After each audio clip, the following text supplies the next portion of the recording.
Good morning, Olive, and good morning to our dear viewer. Thank you very much for being part of the show again, and thank you very much for always waking up with us. You've mentioned the person I'll be crushing on. Well, today I'm going to put my attention on the ladies that normally do the sweeping of the Kampala roads early in the morning. Many of those ladies wake up as early as 5, and they're always on the roads, especially the routes that are leading us to the city. That is Ginger Road, when you look at those that are around Kalere as you're approaching, Entebbe Road around Chibuye, on that lane of Katwe heading to Kampala. So theirs, in most cases, is to sweep away the dust. That is always, that always comes after a very busy day in Kampala.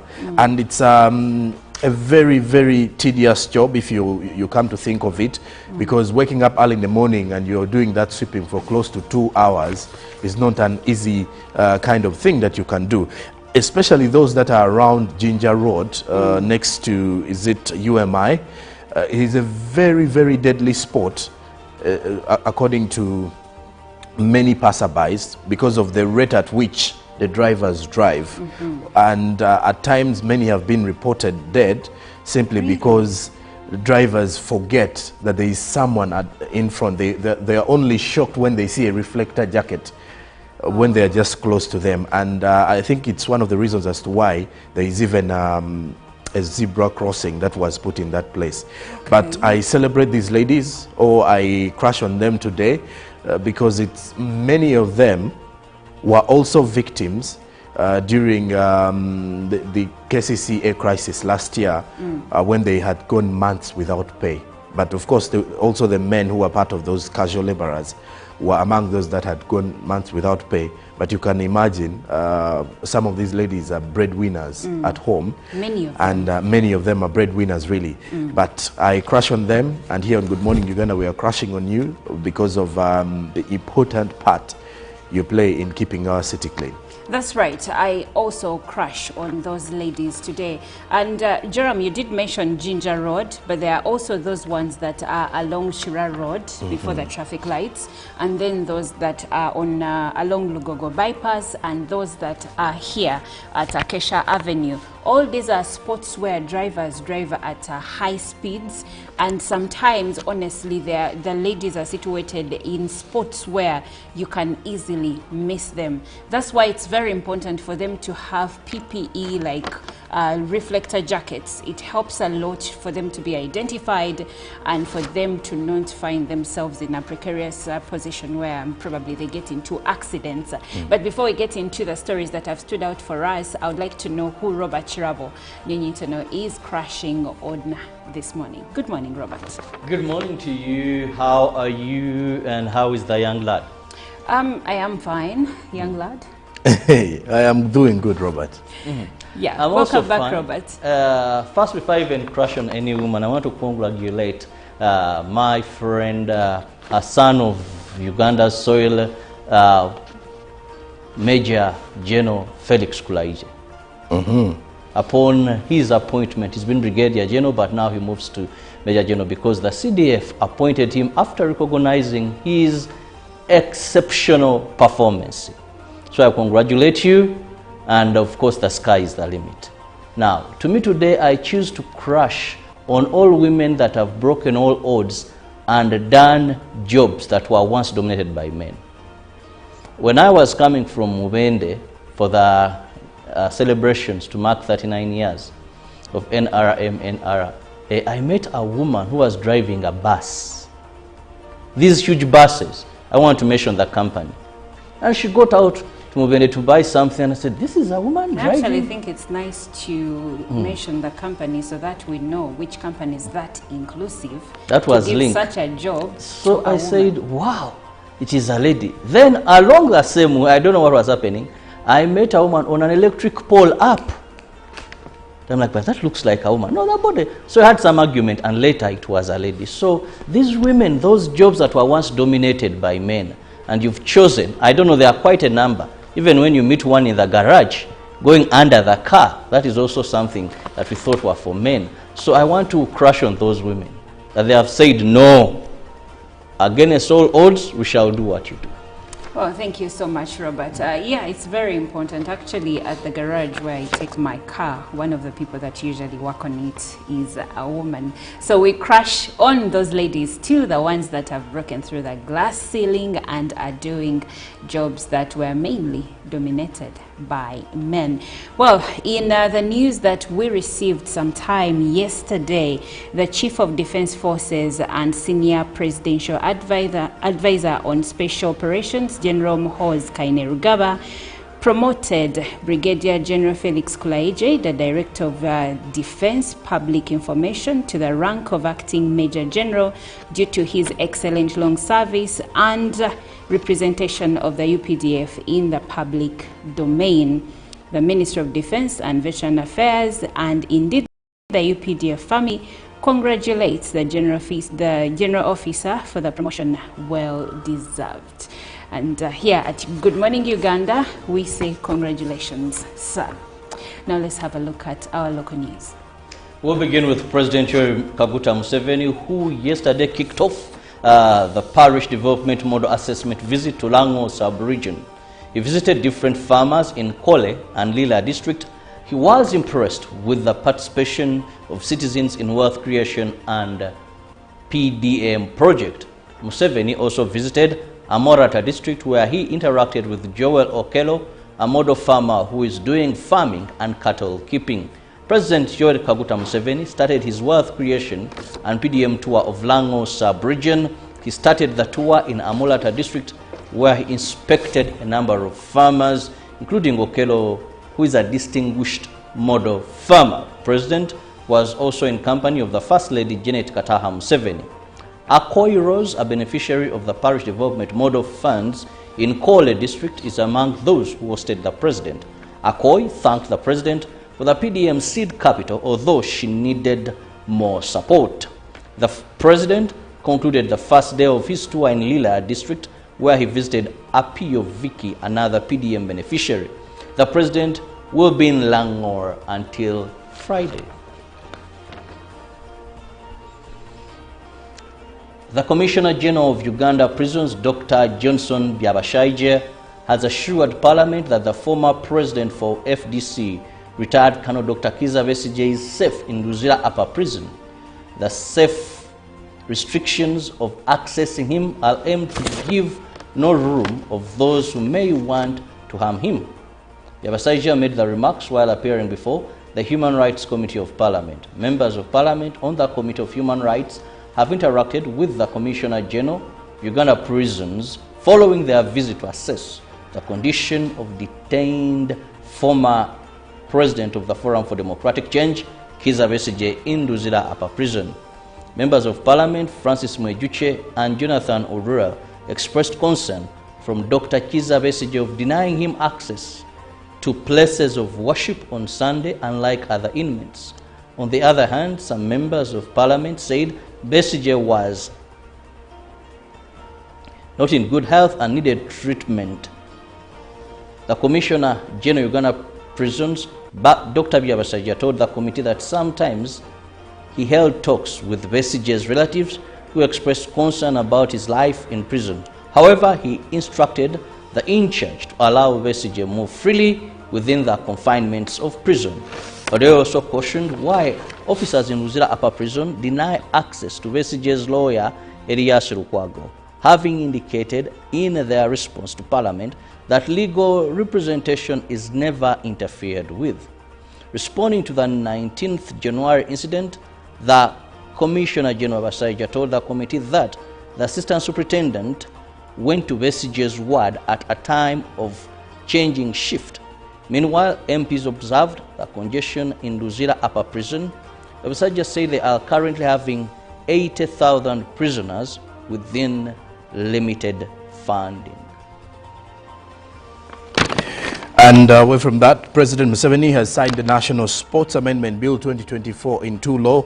The Presidential Press Unit confirmed. The new law is expected to bolster Uganda's sports sector by aligning it with international standards, particularly in the fight against doping. The National Sports Amendment Bill was introduced to revise Uganda's National Sports Act, CAP 151, ensuring compliance with the World Anti-Doping Code and the UNESCO International Convention Against Doping in Sport. These amendments were critical to avoiding potential bans on Ugandan athletes in international competitions due to non-compliance. Now, the key provisions in the amended law include the establishment of an independent national anti-doping organization, expanded definitions of doping violations, and the imposition of stricter penalties for athletes and individuals involved in doping-related offenses. The law also mandates the timely adoption and publication of international anti-doping standards. Now, initially tabled for its first reading in 2022 and passed by Parliament in March 2023, the bill underwent revisions before receiving the final presidential assent. Now, notable updates include the formal recognition of archery as a sport and other structural improvements to the framework governing sports in Uganda. The bill was initially tabled for its first reading on November 10, 2022 and passed by Parliament on March 2, 2023. Following a review and incorporation of key amendments, including the introduction of archery as a recognized sport and the removal of kickboxing, the bill was returned by the President and subsequently reconsidered by Parliament. Lastly, from our local news, sound equipment including speakers, transmitters, mixers among others have been impounded in clubs, bars and lodges in the areas of Kololo and Nalia. The operation and regulation of noise pollution was mounted by NEMA following complaints from residents over noise pollution. Areas of Kololo, Ntinda, Chiwatule, Nalia and Najera are synonymous with noise pollution due to a number of happening places surrounding the areas. Most of these areas in question are mainly residential areas, and during the compliance operation by NEMA, sound equipment including speakers, transmitters, among others, were impounded in some of the major clubs. Now, the compliance operation mounted by NEMA followed the several complaints like mentioned earlier, and the National Environment Noise Standards and Control Regulations 2003 stipulates that the level of noise that is safe for human should not exceed 85 decibels. Now, according to the regulations in residential areas, the permissible noise levels for discotheques, places of worship and construction sites should not exceed 60 decibels during day and 40 decibels at night. Now, for commercial areas, only 75 decibels of noise are permitted during day and 50 decibels at night. However, many happening places have continuously abused the regulations, which NEMA says noise pollution is harmful to humans because it causes health issues like high blood pressure and cognitive impairment, especially among children and the elderly, and also causes sleep disturbances and disrupts concentration. And moving on, a U.S. judge temporarily halted President Donald Trump's order to freeze hundreds of billions of dollars in federal grants and loans minutes before it was set to come into effect on Tuesday. Judge Lauren Ali Khan's order to pause the plan until next Monday at 17 hours came in response to a lawsuit filed earlier in the day by a group of organizations representing grant recipients. The lawsuit claims the White House's temporary freezing of already approved funding violates the law. In the hours before the order was due to take effect, there was widespread confusion about which agencies and programs that would be impacted. The acting head of the White House Budget Office had instructed agencies to temporarily pause all activities related to obligations or disbursement of all federal financial assistance. It said the move was intended to give the new administration time to assess what grants and loans were in step with their agenda. Now heading to India, dozens of people are feared to have died in multiple crowd crashes at India's Kumbh Mela festival. Local officials at the scene have said as vast crowds of people went to bathe at one of the holiest sites of the Hindu gathering. People were crushed at about 4 a.m. on Wednesday in 3 separate areas at the sacred confluence of the Ganges, Yamuna and mythical Saraswati rivers. It appears people surged forward into groups of people who are sitting or lying on the ground on the banks of the rivers. More than 400 million people, the biggest crowd in its history, were expected to attend this year's festivities to be held over 45 days in Prayagraj in the northern state of Uttar Pradesh. Local officials counting casualties into hospital tents said at least 38 were feared dead, but other officials and doctors have given death tolls ranging from 15 to 50. The government has not yet given official figures on the scale of the crash. Now coming back to East Africa, rebels appear to be edging closer to taking control of the key city of Goma in the east of the Democratic Republic of Congo, following reports that they had captured its airport. The Congolese government has insisted that it is still in charge as fighting in parts of the city continues. Warehouses with food and medical supplies have been looted, aid agencies say. The clashes between M23 rebels and the army and its allies have left hospitals overwhelmed by casualties and bodies lying on the streets, according to the United Nations. Growing anger over the rebel offensive led to protesters targeting foreign embassies in the capital, Kinshasa. Calls for peace talks to end the fighting are mounting. Neighboring Rwanda has been accused of backing the Tutsi-led M23 as it made a rapid advance in recent months across the mineral-rich region. Rwanda has consistently denied this. The lakeside city of Goma on the border with Rwanda is a vital transport and trading hub close to large sources of minerals that are essential in the manufacture of mobile phones, among others. Now let's have a look at what the press has for us today. Well, the New Vision writes the U.S. aid freeze over 2,000 first job cuts as the list of affected agencies inside. The experts are also warning of difficult times ahead. More of that is with the New Vision. Now, 100 have been arrested in a city operation. And you can see an effort to curb crime in Kampala City. Over 100 suspected criminals, including those who target parents and learners going back to school, were arrested yesterday in an operation carried out along Nakivubo Channel, William Street, and a pictorial of some of those that were being arrested by the Uganda police. Now, the Harvest Money Expo returns, and then also there's a free kids magazine inside the Total magazine. Now, Goma Airport falls to M23. New developments coming in from the DRC reveal that the airport in Goma yesterday fell into the hands of M23 rebels, a security source revealed.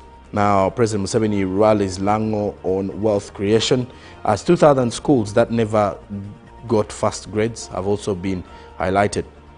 Now, the Daily Monitor, Congo burns with anger.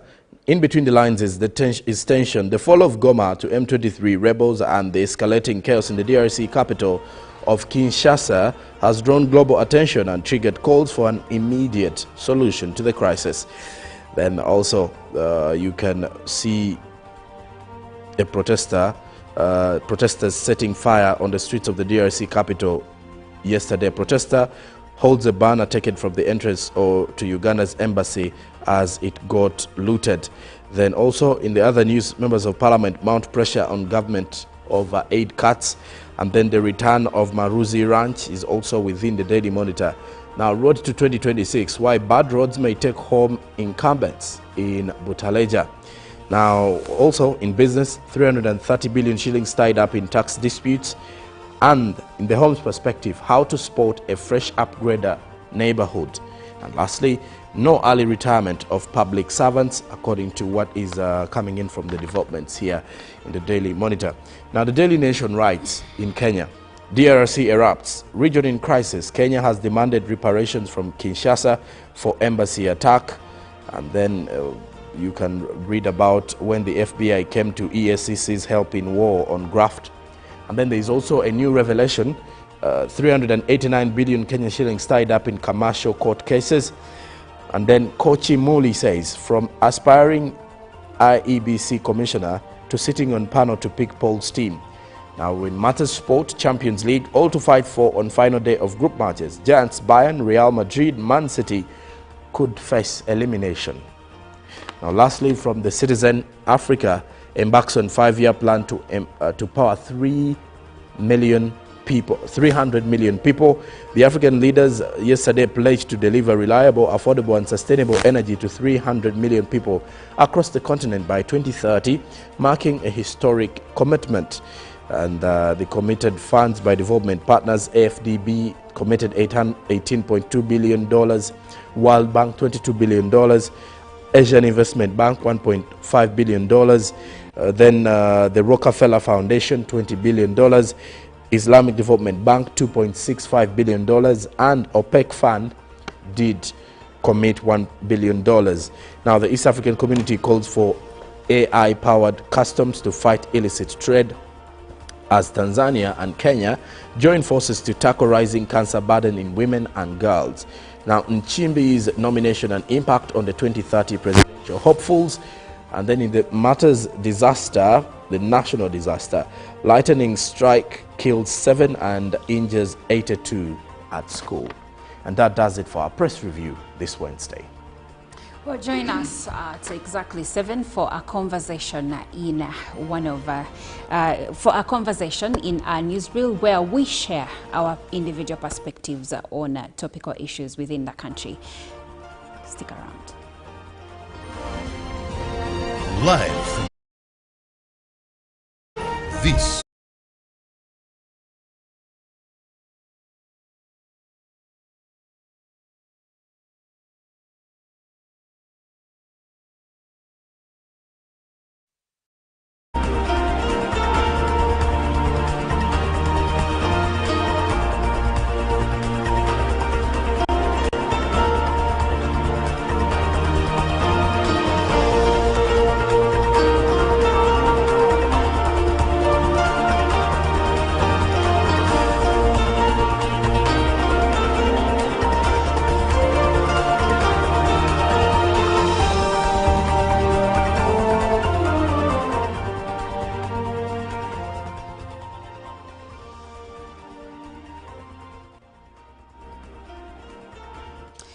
Good Morning Uganda is the country's premier morning show, bringing you in-depth conversations and discussions regarding issues like governance, political affairs, to mention but a few. We look at these and bring you insights still in the same field so that you are well informed and also inspired. That's why we are here this morning. Welcome aboard. My name is Olive Monica Najuma. Thank you so much for joining us. And today the whole team is on board. Robert Chirabo Nyonyintono is back with us, and Jerome Paul Sonko is right beside me. And my name is Olive Monica Najuma. Welcome. It is going to be a beautiful day, but then also for women, today is Women Crush Wednesday, and as a woman myself, I crush on you. But I would like to know who the gentlemen are crushing on today before I share who I crush on. All that said, to say good morning, you're special, you're amazing, and thank you so much for joining us today. Good morning, Jerome. Well, good morning, Olive, and good morning to our dear viewer.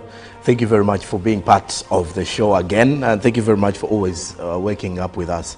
You've mentioned the person I'll be crushing on. Well, today I'm going to put my attention on the ladies that normally do the sweeping of the Kampala roads early in the morning. Many of those ladies wake up as early as 5, and they're always on the roads, especially the routes that are leading us to the city. That is Ginger Road. When you look at those that are around Kalere as you're approaching, Entebbe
There exists a beacon of trust and reliability. For decades, they've been our voice and our window to the world, holding the mirror of our history.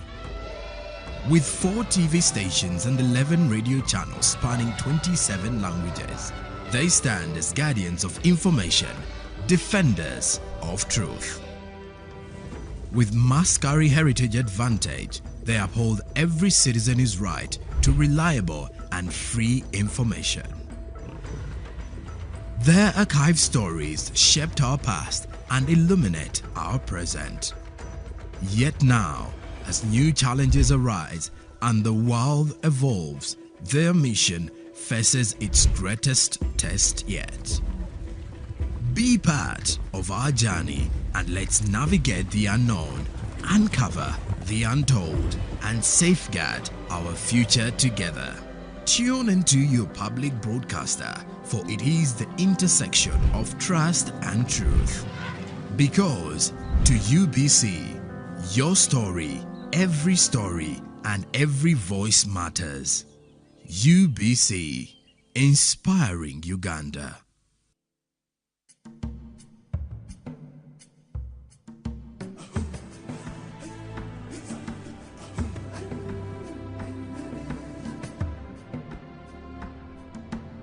Welcome to Good Morning Uganda, your go-to morning show to kickstart your day with all the latest updates. Let's dive deep into issues that matter most to you. In a world of stories waiting to be told, the headlines are your guide. Navigate the currents of news and knowledge with our daily updates of newspapers. Stay informed, stay empowered. From the roar of the crowd to the thunder of victory, witness the drama unfold with our sports updates. Whether on the field or in the stands, join us as we celebrate the spirit of champions. Rise with Good Morning Uganda, weekdays from 6:30 a.m.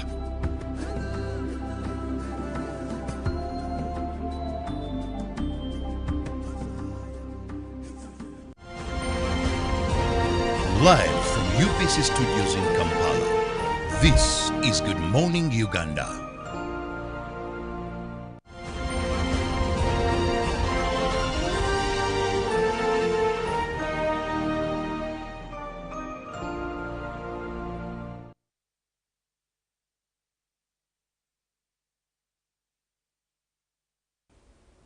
My name is Olive Monica Najima and you are watching Good Morning Uganda. Together with me is Jerome Paul Sonko and Robert Chirabonyonyintono joining us from Studio B. Now, the framers of universal primary education had objectives like increasing access to education, reducing poverty, promoting gender equality, and also boosting national development as one of their main rationales for starting this project. Years passed, years gone by, we have seen many Uganda's children go through universal primary education schools and even secondary schools. But when it comes to UNEP performance, they have always been lagging behind compared to children that are going through private schools and other government-aided schools. When I say government-aided schools, I'm not necessarily talking about the universal primary education schools or universal secondary education schools. I'm talking about some of the giants, the missionary schools that were here at the start of education in the country. But when it comes to those ones that are predominantly UPE, the passing rate has always been wanting. However, last year's results came back last week, and this year we see that we have increased rates of passing when it comes to children in universal primary education schools. Not all of them, but there is a very high rate of passing and improvement. And this begs for the question, what changed this time? That's what we are looking at. So join the conversation through WhatsApp number 0709-602-592, where we will need your opinion, but also maybe a question or two regarding the same. Now, I'll go to you, Chirabo, in Studio B, first of all. We've looked at the rationale for UPE, but then recent reports indicate that UPE schools have shown improved performance. What, in your perspective, do you think are the factors that have contributed to this performance improvement?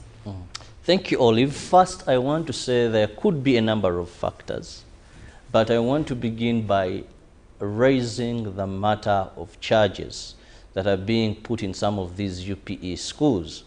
Of course, many a times government has come out to say that these are illegal fees. Actually, the 2008 Educational Act allows charging money for meals, but this should be voluntary. So you don't force a parent who doesn't pay. What you can only do is say, well, we provide lunch at school, we provide break at school, but each parent has to contribute this amount of money. Now, it will depend on the parent to say, let me contribute for my child to get that porridge, for my child to get whatever is offered at school. Now, a parent who doesn't, you cannot force them nor send their children home. However, it is assumed that maybe for those that have brought, even one whose parent has not can have a share of what has been contributed by others. Now, let's be very honest. Government of Uganda a year gives about 20,000 per child, universal primary education. Now, it also has what we call capitational grant. But at the end of the day, these monies are not that much enough, because you'll find that some schools charge a little bit from between 40 to 90,000. And this has lunch. Some hire private teachers on these monies because believe that the fact is many of the universal primary schools are very understaffed in terms of numbers. You find a school should have 15 teachers, they have 8 teachers. So some of the head teachers, because they know at the end of the day, their performance will matter so much on their career, their promotion, and all that. So they choose to hire privately teachers to come and contribute. Now, I want to attribute greatly, and I want to agree with Philbert Baguma, the General Secretary, that is United, who came out and said that, no doubt, these monies have greatly worked as an improvement to performance. Because we all know, learning on an empty stomach is not something very easy. Most of for these young ones, many of them spend many hours during lunchtime that they have gone to look for lunch. Now, they spend hours. By the time they return, it is time to go home. But if there is feeding and they are assured, and research has shown, there was a time in Karamoja where there was a project that decided to offer food at school. And I want to tell you, enrollment in school shot up because parents would even send their children to school because they knew they would have a meal there or two. So I want to allude one of the factors to the monies that are being paid by the parents to these schools. However, some may term them illegal, others may say yes, but they are not compulsory. Then the other thing, I want to say also the Ministry of Education and Sports, by and large, they have tried to do a little bit, I must say it's a drop in the ocean, to ensure that they carry out some bit of monitoring, supervision, and holding accountable. Say, we recently saw what happened in Luwero district, where the ministry moved in full swing. Not to say that the efforts of the chairman, LC5, were not a springboard, but you would see that the ministry pays some bit of attention to understand why did you perform this way. So the ministry's input, which is a drop in an ocean as far as monitoring and supervision, could have yielded some results, but I greatly allude to the fact that feeding and these monies have greatly helped improve performance. Well, thank you, Robert. Now, Jerome, when we look at this performance, is it evenly distributed? Are all the UPE schools performing this well, or some are performing better than others? Well, it's not evenly distributed because I've been looking at the performance of some of the schools, and it shows that in Hoima City, some government schools reported excellent performance. And then when you look into some areas, now, for example, in other parts of Western Uganda, you realize that not all of the schools performed accordingly. But of course, with the general decline of performances, it came in as an advantage, I should say, for some of the PLE schools, because with the decline in distinctions from the highly expected schools, it gave the opportunity for us to also focus on how the PLE schools have been performing. The UPE. And, the UPE rather. Now, when you look at the performance, in some of the areas, some did perform, okay, not to the best of what we are expecting, but of course, to the best of what we thought they couldn't reach. Because not so many people were expecting UPE, or every time exams come out, it is not a shocker if at all a UPE school does not have good performance, and it is a sad reality. That's really sad, because this is a program that is supposed to benefit Uganda's poor. Now, if it's the same program where we don't expect good performance, it's more like, for some people, that's where they send children just for the sake of agenda kusomero.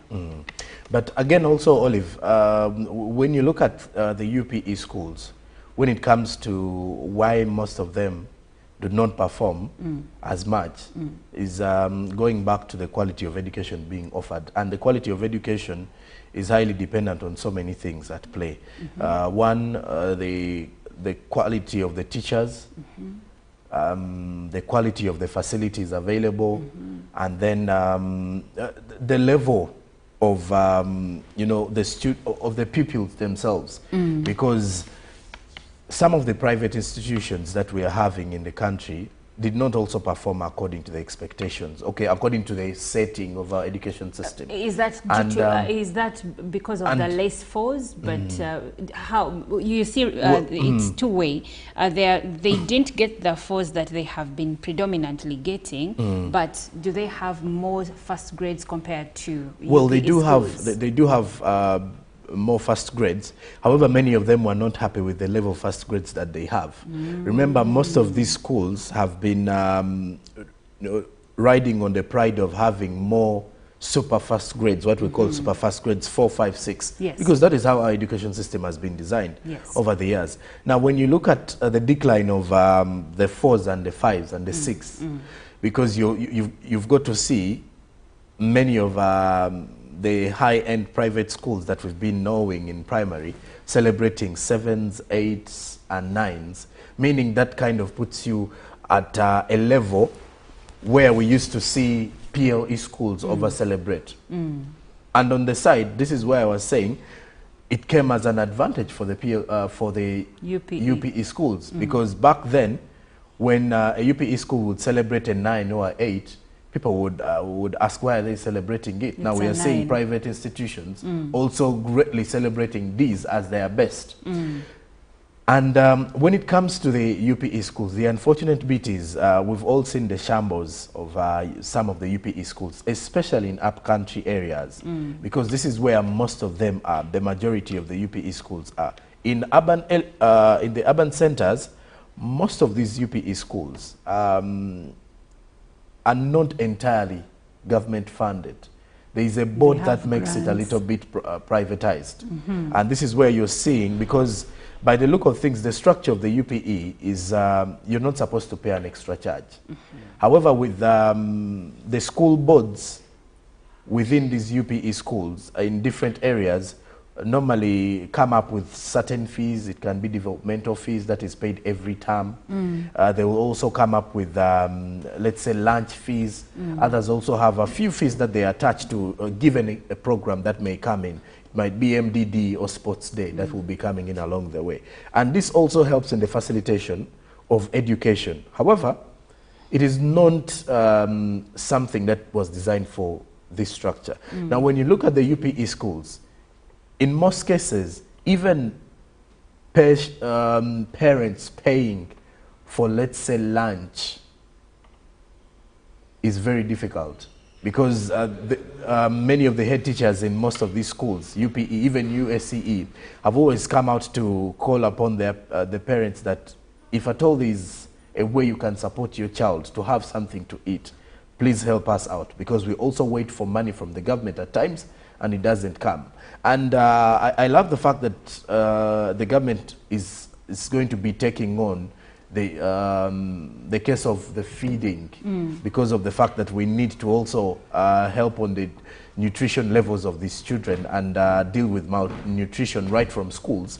But if at all it wasn't the case, I think it greatly affects the growth of, because I mean, there's no way you expect a child to study and compete for good results with schools that are offering 3 meals a day, for example, for boarding students. And even those that are doing day services still offer some bit of breakfast, porridge and what have you.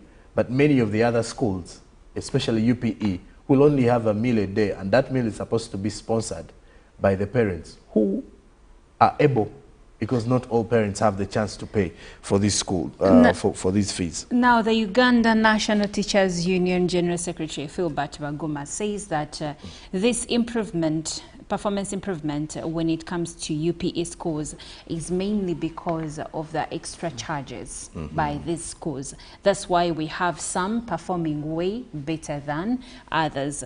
And this is the point where I ask another question. Isn't it time for parents to actually take responsibility for their children when it comes to their feeding?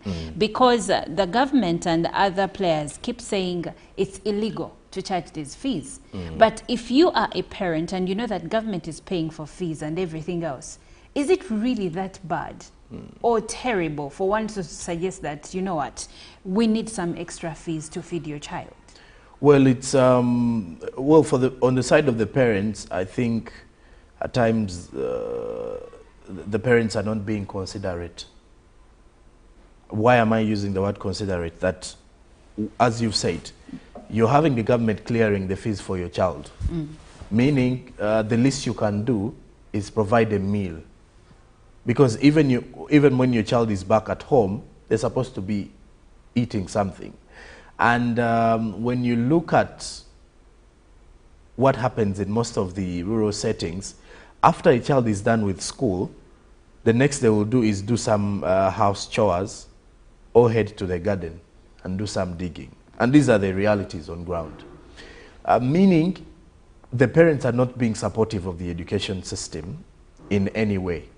And this is where, that bit of the conversation comes in, that whether you're a parent who has not got a shot at education, but if you are willing to put your child in school, because first off, if you've sent your child to school, regardless of which school, you're going to be able to support them. And that support may be encouraging them to go to school every day, and then also working along with them in case of any issue that has come about from their endeavors in school. And when it comes to food, food is an essential. And I will only be throwing back to a few moments in my kindergarten where my parents would pack for me some foodstuffs to carry and add to what I was going to consume at school. And it has been the order of the day even today in most of the urban centers, where day scholars or parents who have day schooling children normally pack for them something.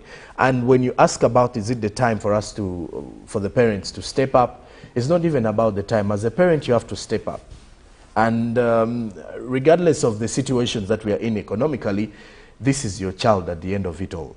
You wouldn't expect your child to go through all that day of learning and cramming of topics in class, because this is how our education system is, and then you expect them to do all of that on an empty stomach. And why, in fact, back then, most of these government schools were never minding about the lunch part. And until they realized that it's quite unfair for you to be teaching a child and they are not having anything in the stomach. They're not really, meanwhile, the teachers were eating. Yes, and the teachers were eating. And the schools realized that because they cannot fully offer meals to the students or pupils they have, because why most of these UPE schools end up asking for extra fees of, let's say, lunch fee, is because the kind of budget they're operating with cannot allow them to serve the hundreds of children or pupils they have. Because many of them will be having close to, let's say, 1,000 pupils. Now, if at all you do not have a very good budget, there is no way you're going to introduce these children to something you cannot really maintain or sustain. Okay. So this is why parents should be open to this.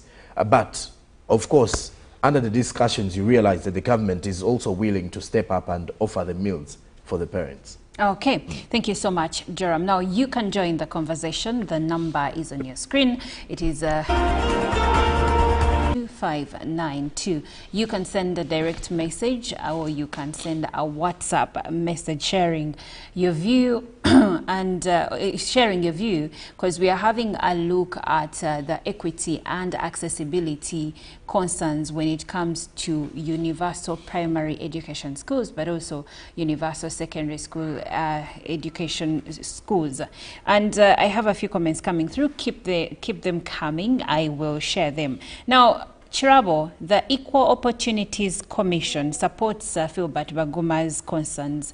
What does this say about the state of equal access to education in Uganda? Because Baguma says the schools that passed well or better than the others are the schools that were charging some extra fees. But where does that leave equal access to education in Uganda? Well, I want to start with responsibility of a child. Most of the times, many people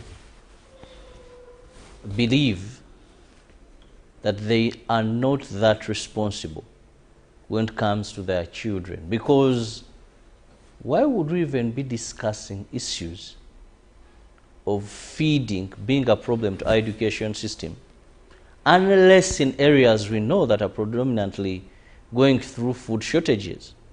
Sonko talked about how his mother or father used to pack for him. Now, at one time, they were saying, let's not have money for these meals, but parents, pack for your child. If you can pack for your child whatever you can, at least you're sure that you'll have a meal. But we are talking of a situation where a parent believes I'll produce, government will educate. Now, I don't want us to breed irresponsible Ugandans. That it's okay. Government will educate your child, government will provide a meal because we want to promote equality and leave no one behind. That's why I'm an advocate for children by choice, not by chance. I think there's somewhere where government must step up, because what we are doing will determine generations to come ahead of us. Now, where does this leave those that are vulnerable, those that cannot? This creates a very tough situation in schools, because if Olive, you're able to send some money and your child will have a cup of porridge with sugar at break time. Robert, I'm not able, and I've not packed for my child. Now, the school will either have to see how they provide maybe less spoons of sugar in the porridge, how this can fit in the other to accommodate those whose parents are not paying. Because the Act is very clear. It allows a school to charge feeding, but this must not be mandatory. A parent who feels they can't afford it is okay, let them pay. But then, Robert, when the Act specifies that this must not be mandatory, do you know what it creates? It creates a class that has children that have eaten, yes, and a class of people pupils or students that have not fed, but they are supposed or expected to grasp what they're being taught the same way. Is Now, that for me? If you ask me, there's an assumption, that feels like there's washing, an assumption washing that now in Uganda. a parent who hasn't that a parent who hasn't paid will pack. There's that assumption. Okay. The framers of this act felt that if I've not paid at school, that means I'll pack what we commonly call a guru. I think I don't want to call them leftovers. They're leftovers. They're leftovers. Yeah, something like that. Maybe people have talked of stories where they used to pack a potato, then maybe pack a fruit, pack something. And I remember one time the First Lady talked about, was it carrying a flask or something like that? A food flask. For your child, if you can't pay, then pack for them something. That was the assumption. But the reality is, are parents who can't pay the 40, who can't pay the 90, able to pack? That is the dilemma. Are they able to pack? So do you think this is the point, in as much as we are talking about education, is this the point why we look into the reasons why the parents cannot afford to pay for the meals of their children or to pack for them? I go back to responsibility, because these parents had a meal at night, not so, Olive? That's right. These parents are going to have lunch, not so? That's an assumption, because many but Ugandans... still they'll have a meal. Listen, many Ugandans are living on one meal a day. That's a fact. Yes. And probably that these children are coming from such homesteads. Now, that's why I go back to responsibility. As a parent, not to say that there aren't people in Uganda who are going through such a tough time. Because our brothers in Karamoja and sisters, there are some drought-prone areas. But by and large, my question goes back to if you could have a meal at night. Because if you can have a meal in the morning or something to eat, how hard is it for you to pack? Because we've had stories of how people went through school. Now it all goes back to responsibility, because now Ugandans have become complacent that government will provide, you know, and government has come to levels of committing itself. Free education, first they were for children, now to all children. Now government, we are thinking of providing meals. A parent has a responsibility, much as education is a right. But food is a right. A parent has a responsibility to feed their children. In school, just like you have a responsibility to feed your children at home, that when they go back home, they must find something to eat. You must find something to eat. I get fed up with this laissez-faire that we are taking Ugandans, that government, yes, government has a responsibility. But where does the responsibility of you as a child? Does government feed them supper at your home? Maybe. What do you think about the perspective that the government should change the way the government should change its messaging? Because if the same government is saying you can pay, but it's not mandatory, do you think that probably this is what is misleading many parents to say, well, we were told we don't have to pay? I understand the responsibility part, but let's look at messaging, because you're a journalist and you know that people interpret messages differently.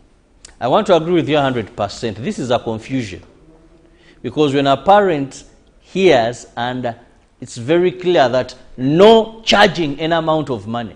For example, you go to performance. Some of these schools, so Olive. Yes. But a parent tells you, we're told you're not paying a penny. Now, these educational trips expose your child to so much that is being asked of them. Now, government message should change. Either government puts a mark that only money charged will be for food and will not exceed 20,000 per term. Government comes clear on this. Will be for food and will not. So a parent knows that much as fees, I'm not paying fees, isn't it? I'm not paying a building fund. I'm not paying this, that, but I'm paying feeding, and the cap government said these monies should range from this amount to this amount. Fairly affordable. but not to tell parents that don't pay anything. Yet the reality is children cannot learn on empty stomachs. Well, so thank you government so must much, come out clear. Thank you, Robert. Or finally, government must commit itself to feeding these children. That, okay, if parents are not paying, no charges, we are feeding these children. Because learning on empty stomachs is next to impossible, and we shall continue seeing poor performance. Thank you, Robert. Now, I have a message coming in from Norbert from Mutungo. He says, I think private schools outperform the government schools because of quality of teachers and motivation. Government teachers regularly go months without salary pay, which literally demoralizes their daily attendance to their duties, thus affecting the syllabus coverage. That is from Norbert in Mutungo. And then Patrick Komakech from Nakawa says, while the intention behind universal primary education is commendable, its implementation has inadvertently bred a culture of dependency and irresponsibility among some parents. The current model, where education is provided entirely free of charge, has led to a lack of investment and engagement from parents in their children's education. To address this issue, I propose that the government introduce a means-tested contribution system. This would involve establishing a verification process to determine the financial capabilities of parents and guardians, setting up local committees to assess individual circumstances and determine the level of contribution each family can afford, implementing a sliding scale of contributions, ensuring that those who can afford to pay do so, while those who cannot are still able to access quality education. And he says that this approach would encourage parental investment and engagement in their children's education, reduce the financial burden on the government, and promote a sense of responsibility and ownership among parents. Thank you so much, Mr. Komakech. Jerome, what's your perspective on what Mr. Komakech has shared with us? Well, I'm going to just turn away from his point a little, not far-fetched, and look at our approach to the education system widely. From primary, I think from P1 to P7, we learn the same things. It's like we are designed to learn the same things.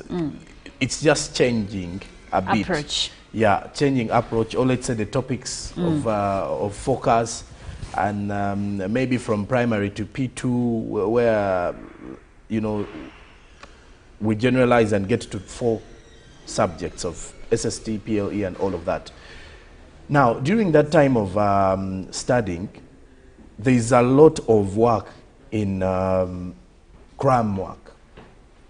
And why I am looking at it from there is that you're having 6 or 7 years, let's say 5 years of higher primary levels. And during that time, you don't know what to choose as an individual. Stick to cram work or completely run out of focusing. And the option is stick to cram work. Now, the most difficult thing about cram work is you have to be available on a daily, or at least your attendance levels in a term should be higher than expected. And when you're not being able to get some feeding, it becomes difficult. If you're not being assessed well, because there is something to do with assessment that we need to also do, and our primary schools do not do it. That first of all, a child is taking 1 meal a day, meaning when it comes to growth as an individual, they're not growing, they're only growing on the book. And we're not doing the assessment to know what we're doing. So if we are to look at it from a holistic approach, we need to change lots of things. We need to be open to doing these termly assessments for the primary pupils, and then also recommitment from the government to ensure that we have meals for the children. Why? Because this is not going to only help and support and nurture the child's growth academically, but also help them have passion for education, because in their age bracket, food is also something that excites someone to go to school. And then on the side of the teachers, I think at times the quality of the teachers is also highly affected by the allowances or the paycheck, which the government also needs to be very, very intentional with, to ensure that we keep our teachers motivated. And then the teachers also attending and being able to, you know, look out for these pupils will help us improve on the performance. And I will be taking this as my parting shot, that if we are to look at the issue of extra charges, it will no longer be an issue if one day it is open to all schools that every child who goes to a UPE school will be able to access some meals or be able to access co-curricular activities with no need to pay, which the government should come up and step up. Thank you very much. Meanwhile, in the past, we never used to pay for extracurricular activities. This is a new development. For the life of me, I don't understand why I have to pay for things like football or for my child to be in the MDD class. These were free during our time. But Baluku Mulemba from Kasese says, thank you, Mr. Robert. If the Minister of Education had been clever, they would have moved around the country comparing UPE and private schools in terms of what they give to UPE, though government pays salaries, but most schools are here like in Kasese. Teachers are very few compared to pupils. So it's that PTA collections that help the head teachers to boost the teaching staff. And he later said, what Robert is saying happened here in Kasese municipality and caused a very big problem when they can manage. I'm so sorry, I didn't get that. But Omgaga Saurembo in Abweru MP Dako Nansana municipality says amasomero gasusso okuseera abazadde bakaba maziga. Thank you so much. And then the last comment, he says, good morning, Uganda. The president spoiled his people, because if back then people used to pack a few things to eat, why now? For them at home, they enjoy breakfast after, let's say, digging, but they tell you they won't provide what to eat to their children while at school. Isn't that madness? This is Isaac Mukama in Mengo. Thank you so much, Isaac, and the others that have shared their opinions with us on this key issue. And we'll take a short break. We'll be right back.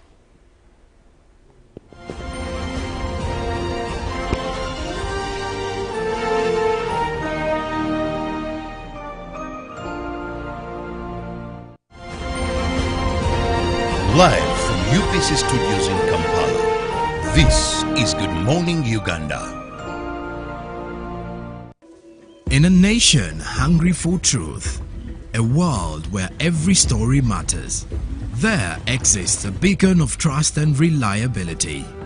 For decades, they've been our voice and our window to the world, holding the mirror of our history. With 4 TV stations and 11 radio channels spanning 27 languages, they stand as guardians of information, defenders of truth. With Mascari Heritage Advantage, they uphold every citizen's right to reliable and free information. Their archive stories shaped our past and illuminate our present. Yet now, as new challenges arise and the world evolves, their mission faces its greatest test yet.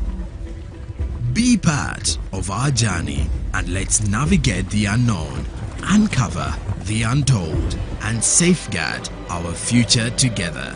Tune into your public broadcaster, for it is the intersection of trust and truth. Because to UBC, your story, every story, and every voice matters. UBC, inspiring Uganda.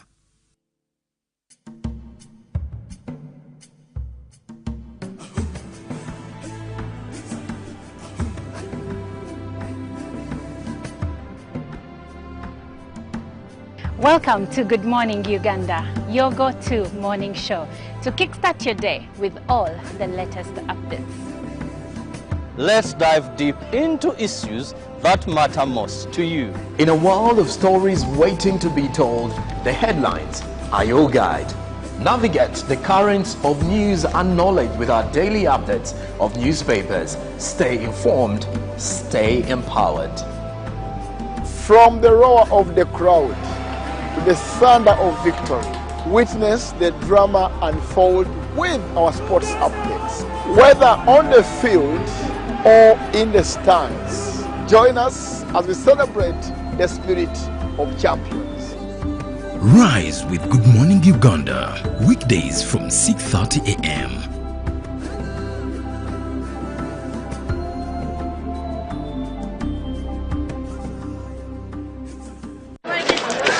Junko. Yo. Wachikuwa. Check the shopping, man. What's your secret? Uganda wange, haven't you heard of the parish development model PDM? Yes, I did, but I thought it was just a talk. No, Sebatia. It is real. I and a few friends together formed a circle, accessed money from the PDM, invested in a portrait project, and now things are moving. Junko. I thought I was one of your friends. You are. But you left me behind. I didn't leave you in poverty. What you do, just visit your LC2 chairperson and your parish chief and start the process of economic transformation. Just like that. The parish development model is an initiative from the government of Uganda through the Ministry of Local Government designed to transform all lives of Ugandans for the better. PDM, my parish, my development, my life.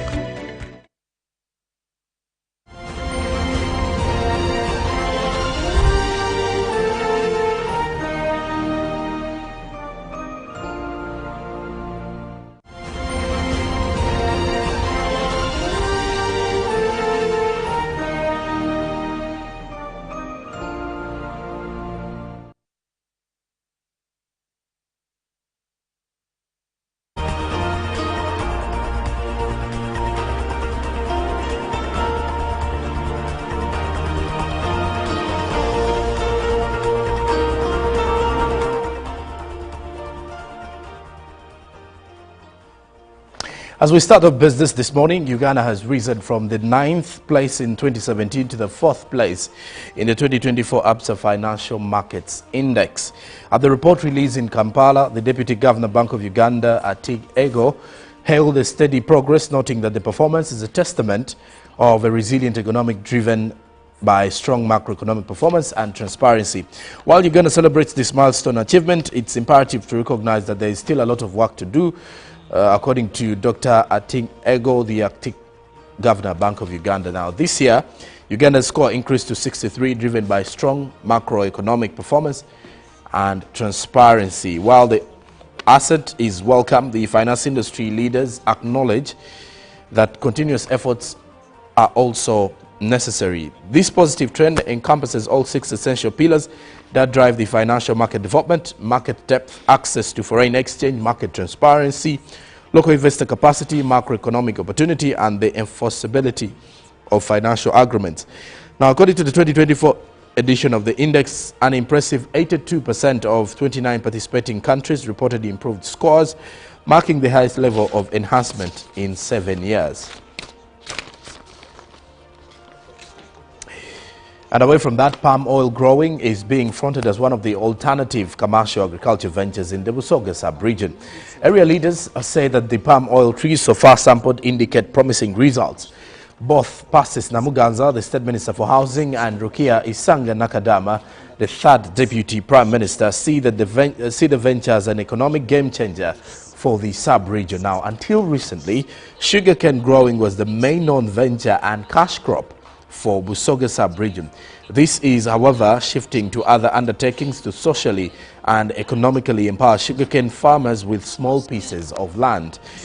One of the answers to this setback is palm oil growing, which leaders are already embracing. And the request for palm oil growing in Busoga was emphasized by the area leaders during the 2022 Bishop Huntington Day celebrations in Mayuge district. The event was graced by President Yoweri Museveni, who answered to the request in affirmative, embracing the initiative is already on course, with leaders taking the lead. For decades only, the southern district of Kalangala was known for large-scale cultivation of oil palm trees. Embracing of the project in island districts of Buvuma and now Busoga Sabri is taking the initiative to a note higher.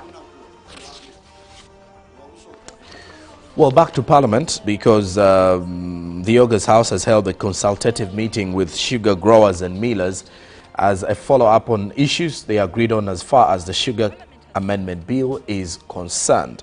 According to the current sugar law, the board must have 4 members from growers and 3 from the sugar millers.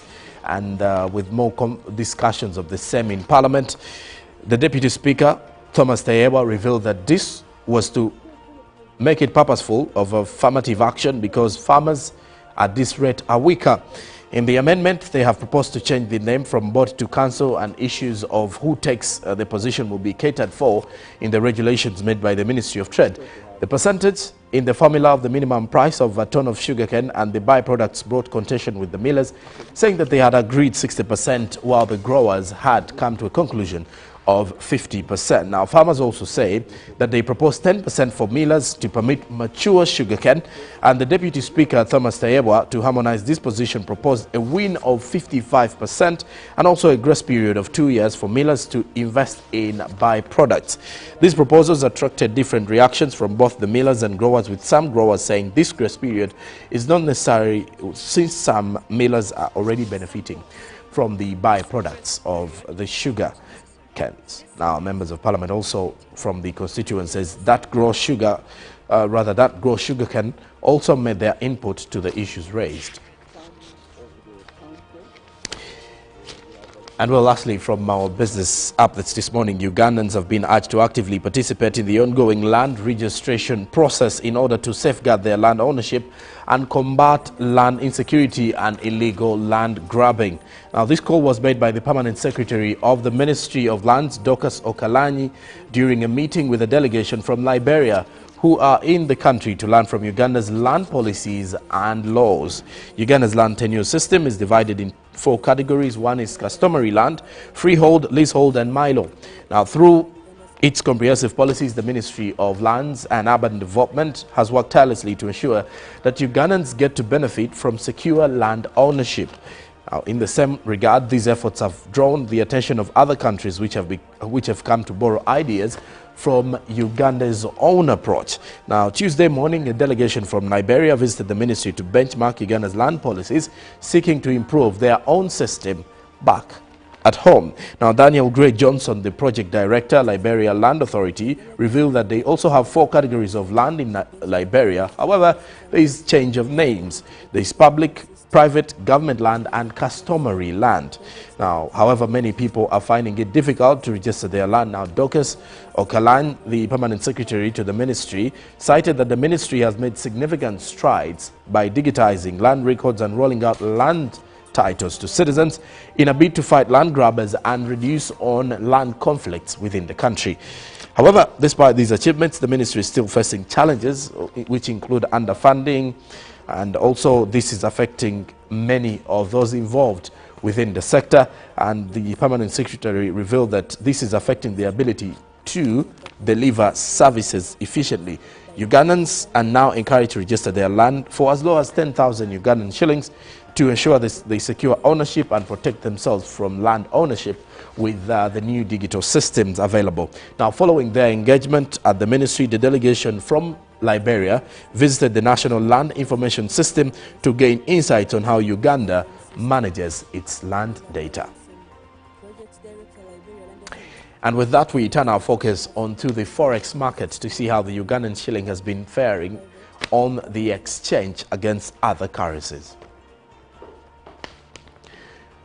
The US dollar yesterday opened buying at 3,685.14 Ugandan shillings, while selling at 3,695.14 shillings. The US dollar by midday then was buying at 3,688.64 while selling at 3,698.64. Closing time saw the US dollar buy at 3,687.18 shillings while selling was 3,697.18 shillings, and the Great Britain pound was then buying at 4,589.06 while selling at 4,601.51 shillings.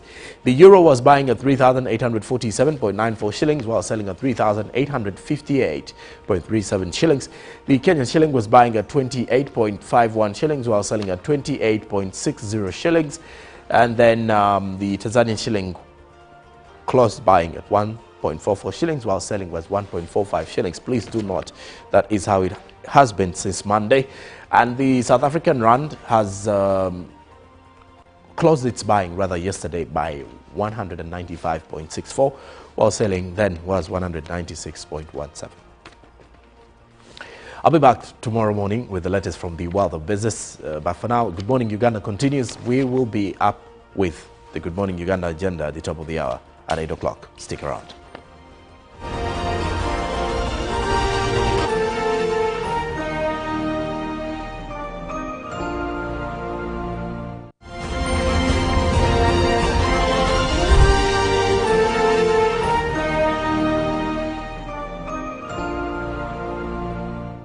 Of the day on UBC. Every Wednesday, 10 p.m. on your public broadcaster.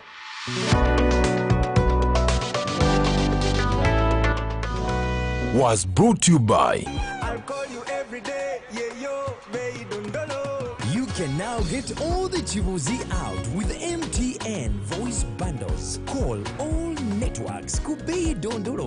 Buy a 25-minute voice bundle for only 1,000. Or buy any daily voice bundle of your choice. Dial *100 *21 hash and select daily, or use the My MTN app. When we talk together, we are unstoppable.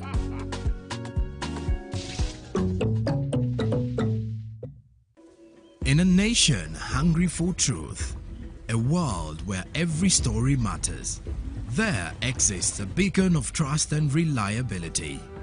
For decades, they've been our voice and our window to the world, holding the mirror of our history. With 4 TV stations and 11 radio channels spanning 27 languages, they stand as guardians of information, defenders of truth. With Maskari Heritage Advantage, they uphold every citizen's right to reliable and free information. Their archived stories shaped our past and illuminate our present. Yet now, as new challenges arise and the world evolves, their mission faces its greatest test yet. Be part of our journey and let's navigate the unknown, uncover the untold, and safeguard our future together. Tune into your public broadcaster, for it is the intersection of trust and truth. Because to UBC, your story, every story, and every voice matters. UBC, inspiring Uganda. It's our mission to secure your money. Protecting your money is as important as earning it. It is for this reason that the Deposit Protection Fund of Uganda, DPF, was established by the Government of Uganda to provide deposit protection to customers of regulated financial institutions. In the unlikely event that your commercial bank, credit institution, or microfinance deposit-taking institution fails, the DPF will pay you up to 10 million Uganda shillings. Keep your personal information such as national identification number, mobile phone, or an alternative bank account updated with your banker. Terms and conditions apply. For more information, contact DPF at Aha Towers, Plot 7 Lodell Road, Kampala. Call 0312 206 400 or visit our website at www.dpf.or.ug. We are the DPF. We protect your money. Protection Fund of Uganda. Juko. Yo. Wachiko. Check the shopping, man. What's your secret? Haven't you heard of the parish development model, PDM? Yes, I did, but I thought it was just a talk. No, Sebatia. It is real. I and a few friends together formed a circle, accessed money from the PDM, invested in a poultry project, and now things are moving. Joko. I thought I was one of your friends. You are. But you left me behind. I didn't leave you in poverty. What you do, just visit your LC2 chairperson and your parish chief and start the process of economic transformation. Just like that. The parish development model is an initiative from the government of Uganda through the Ministry of Local Government designed to transform all lives of Ugandans for the better. PDM, my parish, my development, my life.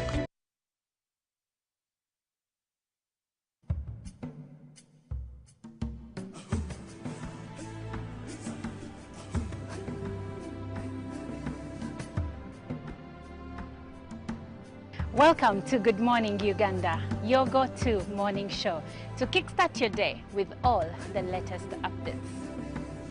Let's dive deep into issues that matter most to you. In a world of stories waiting to be told, the headlines are your guide. Navigate the currents of news and knowledge with our daily updates of newspapers. Stay informed, stay empowered.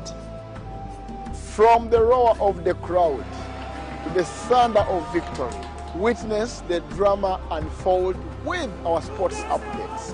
Whether on the field or in the stands, join us as we celebrate the spirit of champions. Rise with Good Morning Uganda, weekdays from 6:30 a.m.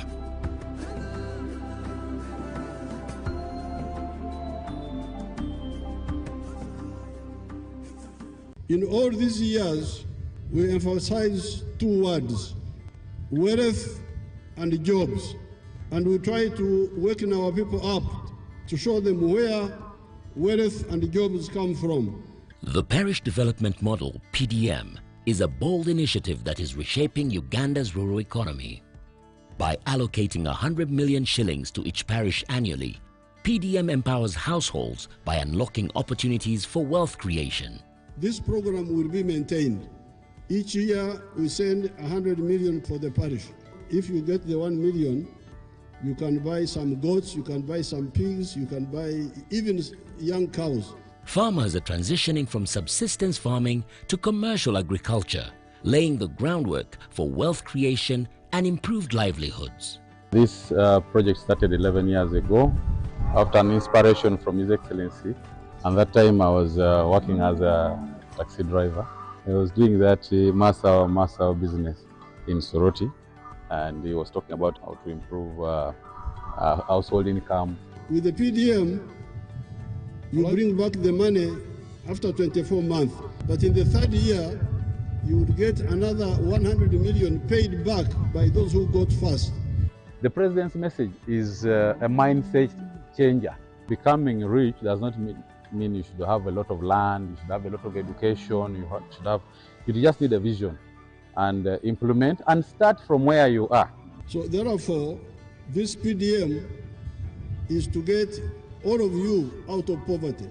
That's why we said 100 million per parish per year. This message is brought to you by the Ministry of ICT and National Guidance.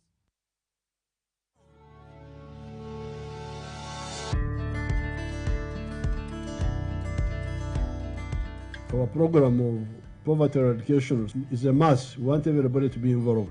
Through the parish development model, Ugandans are starting small but impactful projects to improve their livelihoods. When we give 1 million, we know it's not enough to do many things, but it's a starting point. I'm a PDM beneficiary, a farmer. Your Excellency, I was given 1 million Uganda shillings from Kobil Kawo PDM Circle. Your Excellency, I got 20 bunches from my small piece of land sold, got 400,000, put in the PDM farm, Your Excellency, in the PDM money, Your Excellency, I bought a cow of 1,400,000. In 1 year, 100 families in the parish get. In 5 years, 500 families would have got. We were the first people to receive money from Nakapiriprit. I received $1 million. I rented 4 acres of land and I was able to harvest 14 bags. So really this 1 million is enabling somebody to start something. Yes, and we don't want to give too much money to one person because we have got very many people to cover. The parish development model empowers the people, focusing on lifting up the masses and creating opportunities that ensure prosperity for all.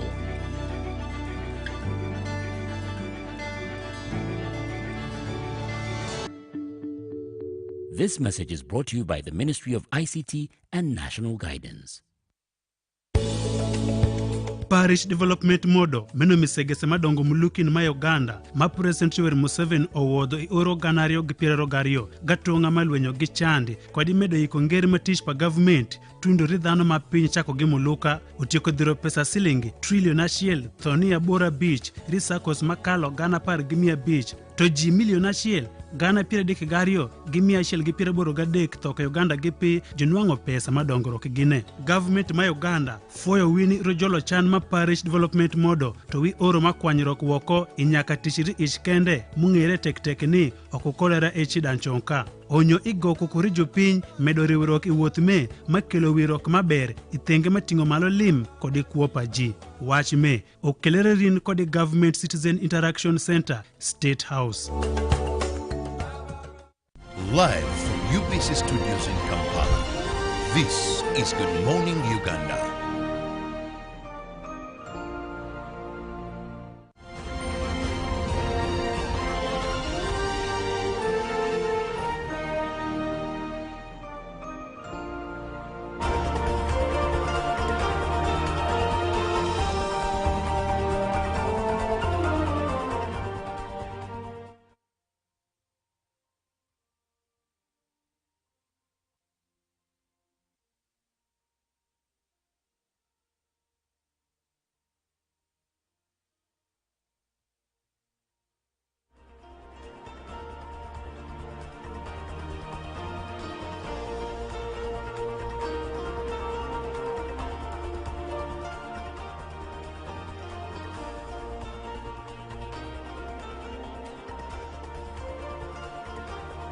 Welcome back, and you're watching Good Morning Uganda. I'm Olive Monica Najuma.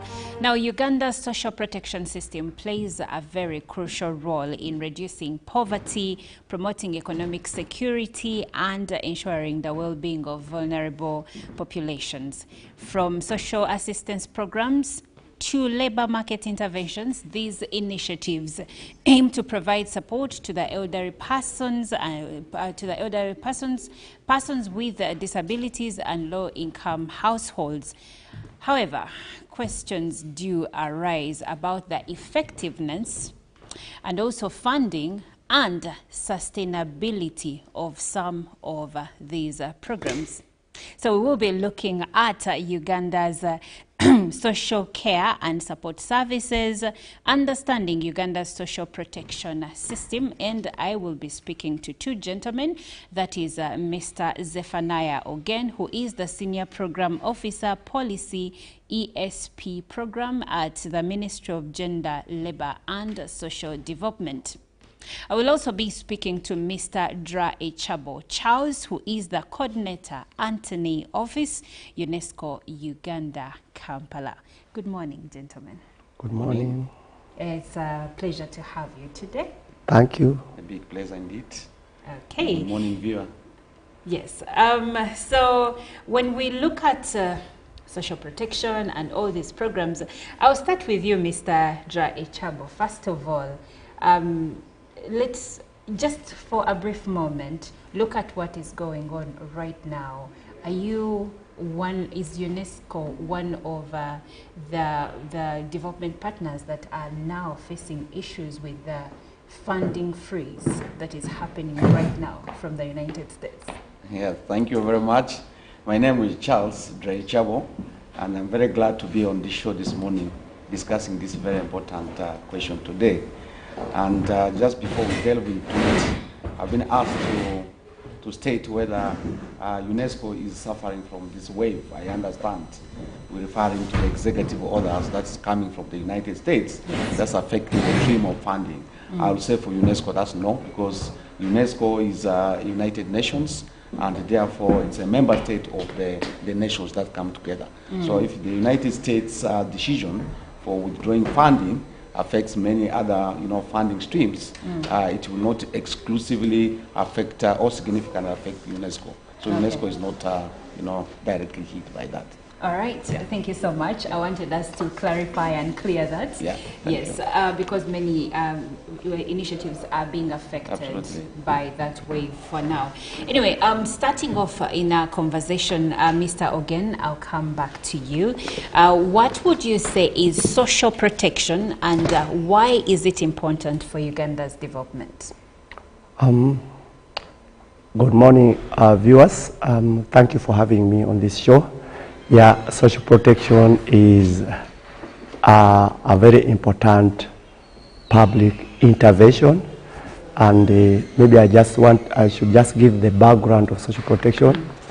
The government of Uganda formulated a social protection policy, national social protection policy, which was approved by cabinet in November 2015.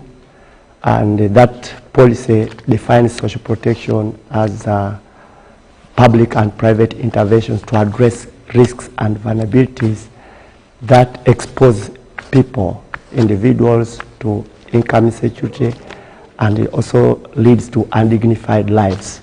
And social protection in Uganda context has two pillars, as the social security pillar and also the social care and support services. Now, what I can say is that social protection perhaps is a missing puzzle in the national development strategy, because if you are aware that we've been implementing so many programs for so many years, since 1997 when we started with the framework referred to as the Poverty Eradication Action Plan, but poverty has always remained elusive. Why? Because we were not dealing with the root cause, and that is risk and vulnerability. What do I mean by that? I mean that everyone is exposed to different risks and vulnerabilities which can actually make them poor. And within the social protection framework, we have what we call the life cycle risks. That is, there are risks in childhood, risks when people become youth, the risks when they become of working age, become adults and older persons. So all these things expose people to income insecurity. So someone may be wealthy at one point in time, but anybody can become poor because of risk and vulnerability. So just the mere fact that someone is wealthy doesn't mean that you are socially secure. And that's why social protection comes in. It's a very, very important intervention that needs to be embraced by all stakeholders. Okay. And how would you say has Uganda's social protection system evolved over the years? Well, what I can say is, yes, you've used the right word, evolving. We began way back in 2002, that is the means of gender, began this discourse on social protection. At that time, we needed to clarify social protection for Uganda, but we first of all began by integrating social protection in the national planning frameworks. That was the PIP 3, then later on the National Development Plan 1, 2, 3, and now even 4. That's how we have moved. And along the way, what I can tell you that the development of the policy actually helped to clarify what is social protection in the Ugandan context. And if you happen to read the policy, you realize that what we say in the policy is everyone needs social protection. And what I want to clarify, it doesn't mean that everyone needs the social assistance grant for empowerment. That is just one of the social protection instruments. So we have different categories of the population that need social protection. Maybe also to help viewers understand, when we formulated this policy, we brought everything called social protection within one policy framework. For example, the public service pension scheme is now also called social protection. The social security fund is a part of social protection. And then we have others. So we identified 7 priority areas in that policy, which I may not go through. I want maybe to add, for example, health insurance is also part of social protection. Okay. Yes. All right. Well, I am having a conversation with 2 gentlemen that is on social protection in Uganda. We are trying to have a good understanding of the same. But before I move on to Mr. Dre Chabo, I'm still with you, Mr. Ogen. And you've mentioned policies as you were speaking. What key policies and legal frameworks guide social protection in Uganda? Okay. What I should say first and foremost, of course, everything we do as government in this country must be anchored on the constitution, must be anchored on the vision, Uganda Vision 2040, and of course the framework that operationalizes the Vision 2040, and that is the NDP. So first of all, those are the guiding policies that I can say which provide a foundation for social protection in Uganda. But of course, besides that, social protection is elaborated very, very clearly in the National Social Protection Policy. And of course, the policy, again, of course, you know what a policy is a government commitment. From the policy, we've developed several, of course, other program plans, strategies to operationalize the policy. So that's what I can say. Okay. We are trying to understand Uganda's social protection system, and I am speaking to Mr. Zephaniah Ojen, who is the Senior Program Officer, Policy ESP Program at the Ministry of Gender, Labour and Social Development. I'm also speaking to Mr. Dre Chabo Charles, who is the Coordinator, Anthony Office, UNESCO Uganda, Kampala. Now, Mr. Dre Chabo, let's look at the components of Uganda's social protection system. What would you say are the main pillars of Uganda's social protection system? Yeah, thank you very much again for giving me this opportunity to be able to have a conversation here this morning about this very important topic of social protection and social care and support system in the country. I think before going directly to respond to that question, it is good to put this discussion in context. Because in most people's mind, when we are talking about social protection, social care, do they really understand what we are talking about? I think that's the fundamental question. Yes. Because unless we understand what we are talking about, and then people will start moving around and think this is just a privilege, it is a project, and no. What basically, in a layman's language, we're trying to say is that in a society, we have got different categories of people. And in the existence of those people, there are those who, because of their circumstances, either imposed on them by the society or circumstantially, are not able to cope up with the structures and the systems of the society. They become vulnerable in very many ways. So we have to deal with them. We have to deal with them as a category of people who are considered to be in a situation that if you don't support them, they will not live a dignified life.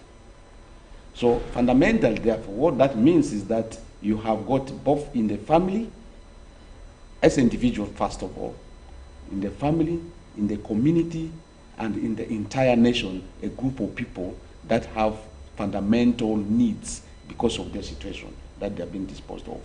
So some of these categories will include, for instance, vulnerable children. Children who are either orphaned or they are vulnerable because of their circumstances. That's one category. You will have youth who are distressed. They are youth who are trying to cope up with, they have finished school, or they are, they don't know how to deal with changes that is happening to them. Those become vulnerable in their circumstances. We have got those who are surviving gender-based violence. We know about what's happening in society today, a lot of groups of people who are there suffering that. We have people who are chronically ill. They cannot be able to support themselves. We have got people who are aged or elderly. You know, they need support, or there are those who have mental challenges. So those kind of category of people need some kind of special attention because they are vulnerable in the society. So therefore, as a country, as a people, through the Ministry of Gender, Labour and Social Development, they are trying to do is that what strategies can we put in place to be able to deal with this kind of nature of people so that they can cope up, but they live a dignified life in the society. I thought that was very, very important for us to look at. So when now we look at factors or the pillars, and then we need to look at the enabling factors. You know, what is it that can be done that will enable this category of people to live a dignified life? So one area is the policy and the legal framework, like my friend has said.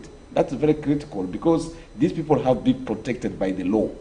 If you are talking about the vulnerable children, because they can't help themselves, there must be a law, there must be a framework, there must be a policy that can be able to guide them. And then we have those that need direct services. They need to be supported with the services in terms of the care. If we are talking about the elderly, they cannot take care of themselves, or those with mental disabilities, so they need that kind of support. Then there are those whose capacity have to be enhanced. I talked about the youth. The youth are there, they're struggling, they don't know how to cope up with the situation. So we need to give them the capacity to be able to, the life skills and the livelihood support. So that's a category. For others, it's just a matter of having to have a coordination. That's why we have Ministry of Gender and Labour and Social Development. How do you coordinate the various elements? We have got the professional bodies, the National Association of Social Workers of Uganda, we have got even the medical fraternity, and all those, they need to be coordinated to respond to that category of people. And then, of course, when we're doing all those, we need to make sure that there is quality assurance. You know, in this country, I think, like it is in many other parts of the world, we have problem when people are trying to resolve a problem, they create more problems, if you understand. You have homes of children, people who are trying to say we are institutionalizing children, they put children in the child care institutions, and these children actually end up being abused. You have people who are responding to institutional, responding to gender-based violence victims. They end up. So we need to have a mechanism for quality assurance. So when we're looking at, therefore, the entire spectrum of the structures and the pillars of the social protection and social care, on one side, of course, we have the protection bit of it. Protection means that we have to do all those things that will prevent these people to be able to be reach to that situation. The law must protect them.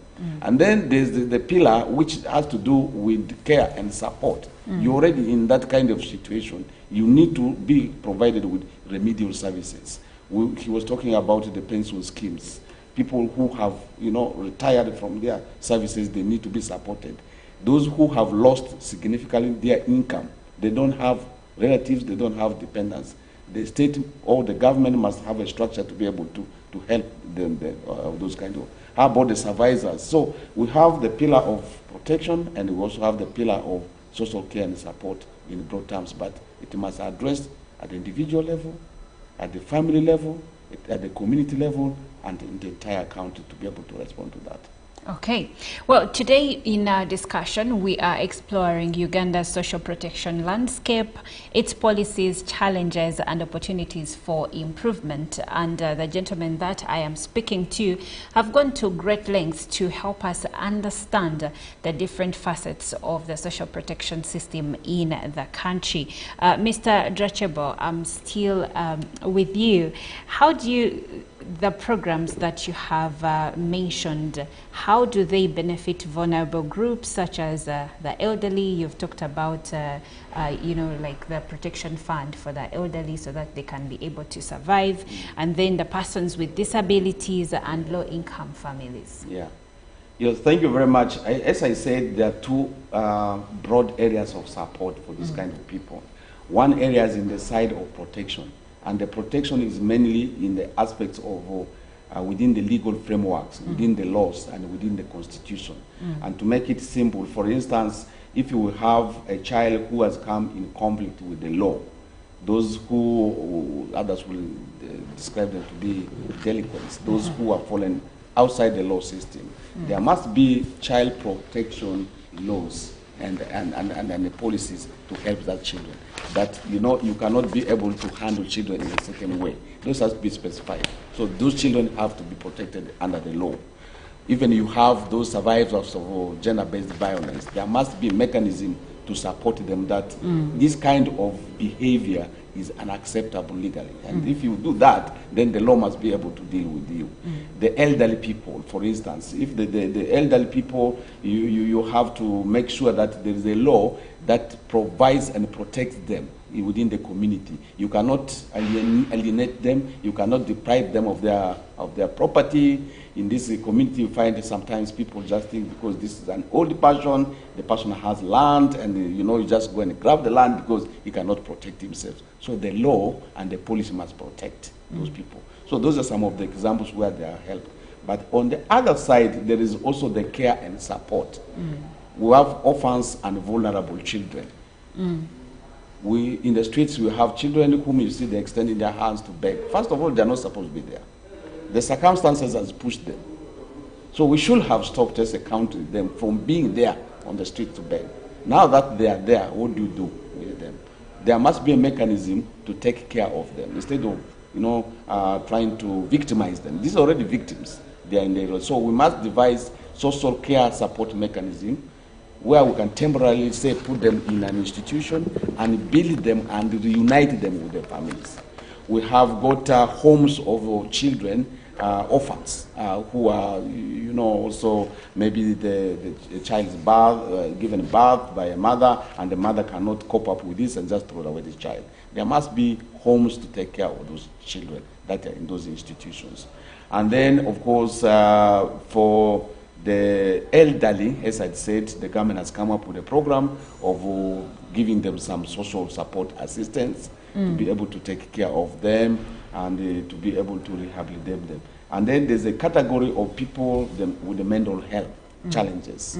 And this is a group that is also providing a big challenge to this country right now. Because of the pressure of our society, many people are experiencing mental health problems. So we need to support them, to rehabilitate them, to provide them psychosocial support, to give them the opportunity to live a more dignified life. We have to rehabilitate them. Sometimes we tend to think that, oh, these are young people because they don't want to listen to this, but it's the pressure of the society. So as a country, we have to deal with the pressure of the society, but where they are falling through the cracks, we have to have a mechanism to be able to take care of them. And pressure presents in different ways. In different ways, absolutely. Yes. For some of them, you have higher tendency of suicide in this society now today. Yes. So we have to counsel them. We have to give them some psychosocial support. For some of them, their coping mechanism is actually to become very aggressive and attacking.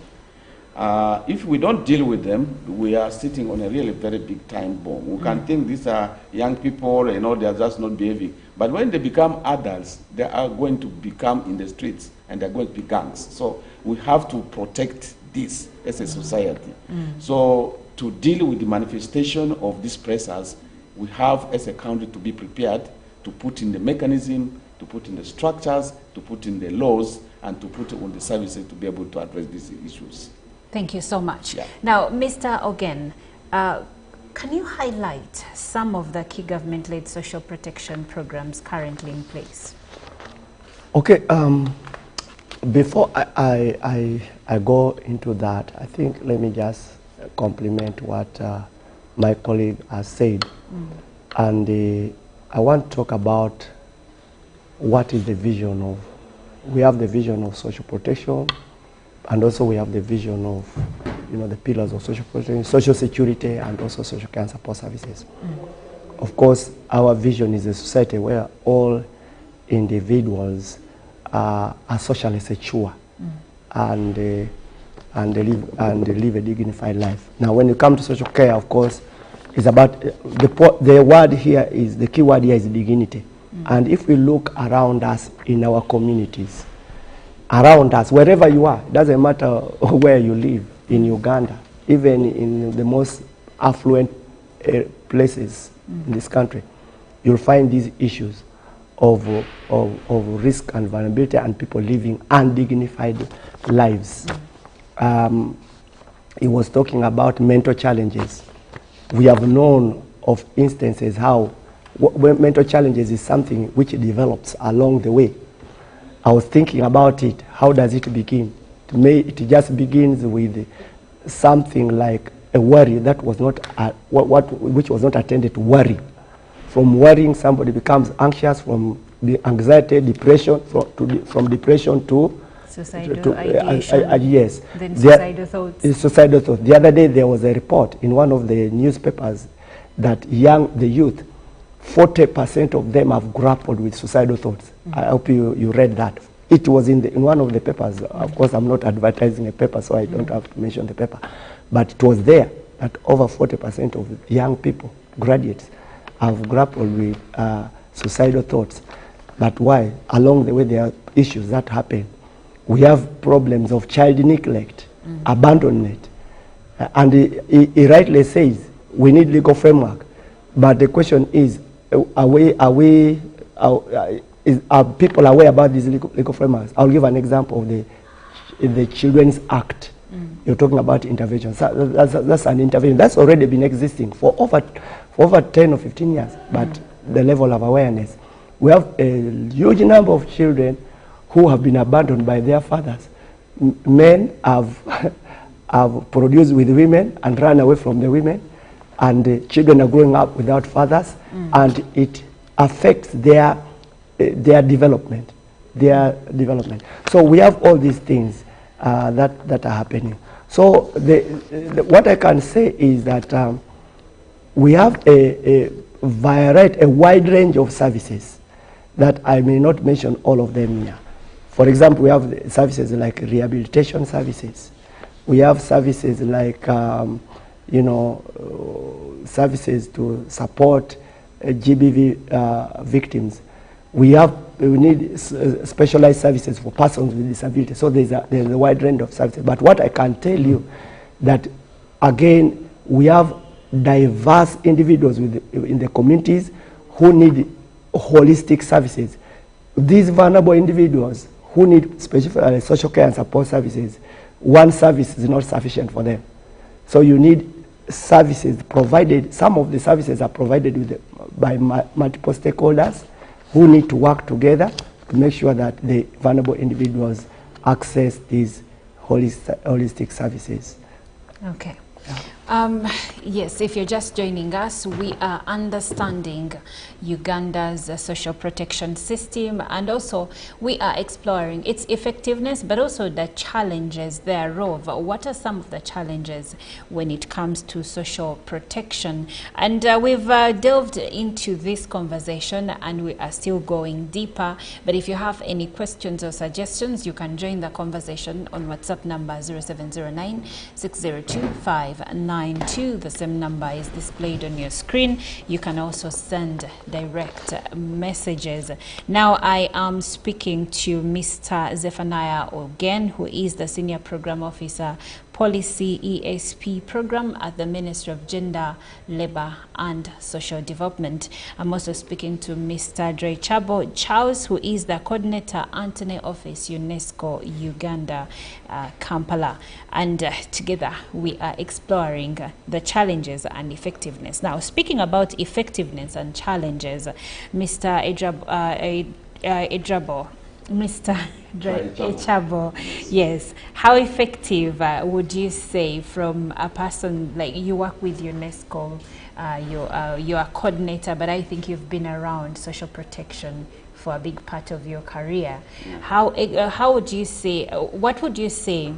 Or how effective has Uganda's social protection system been in reducing poverty and inequality?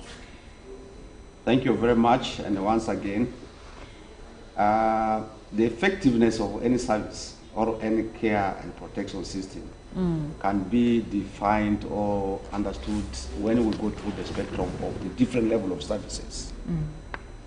Let's say at a personal level, because when you are providing social care and support, it starts at a personal level. Basic care in terms of your hygiene, for example. I want to be as basic as that at a personal level. how efficient are we handling that? This now comes to almost at a family level. You know, I would like us to see this discussion from that point of view. Because in most cases, we have a tendency of thinking that when there's a social care and support services needed, it is the government to provide, and the government is there. Yes, the government is there. The government has its part to play. But we as an individual have a very big responsibility. So let's look at individual level. How effective is our hygiene level?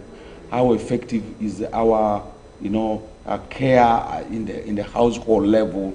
So really, you can see that in the circumstances and in the environment in which we're operating, we have a lot of factors which are still desirable to be addressed and improved.